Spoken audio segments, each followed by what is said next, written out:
But in reality, there have been thousands, tens of thousands of you I've spoken to about cleaning and how when I'm there on the front lines when you guys are making your first large sale and you're like, I just closed a $5,000 deal. I'm like, that is freaking awesome. So you have to let them decide. So when you're giving your price, whether you're in person or you're doing it over the phone, you're letting them know what the price is and then you're letting them to decide. Now, some people are going to flat out tell you right away, no. My God, I can't believe that you charge that. And how many times have we been shamed? You should be ashamed of yourself for charging that. It's only cleaning. It's only a broom sweep. It's only this. It's only that. But in reality, you're giving this person back their time. You're giving them back some value to their life so they don't have to spend their time making sure that they have to manage their life. You're giving them opportunity to live their life. A lot of times my mom and I were just talking this morning about Downton Abbey and large estates and how they just didn't make it because it took like Downton Abbey, from what we saw, had a crew of like 20 or 30 people helping to run the house. That wasn't outside of the estate or the farms. That's just what it took for what, 6 people to live there?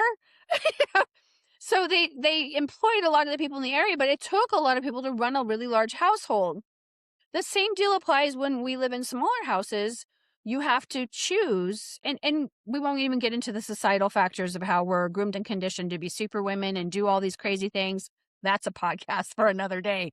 But I just wanted to touch into the topic of how you have to let the customer decide.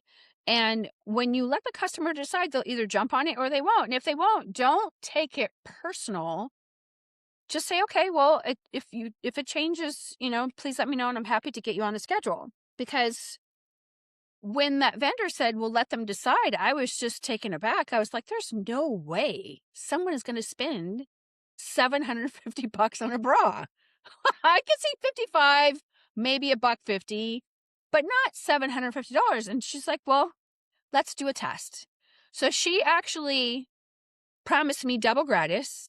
And I can't remember whatever forever competitive, right? I got extra, I got double the gratis. And there was something else. If I sold, I believe 8 in a 30-day period of time. So naturally I was out on the sales floor just going, look at this bra, look at this bra, look at this bra. And you know what? People started to say yes.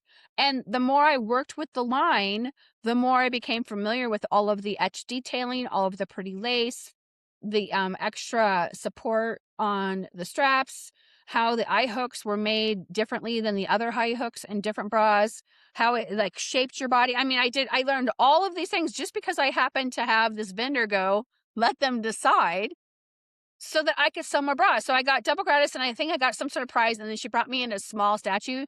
Do you know that sat in my locker and people knew it was my statue for as long as I worked at Nordstrom's? I believe it was like 2 inches. I don't know if I still have that statue, but it was the biggest deal to me at the time.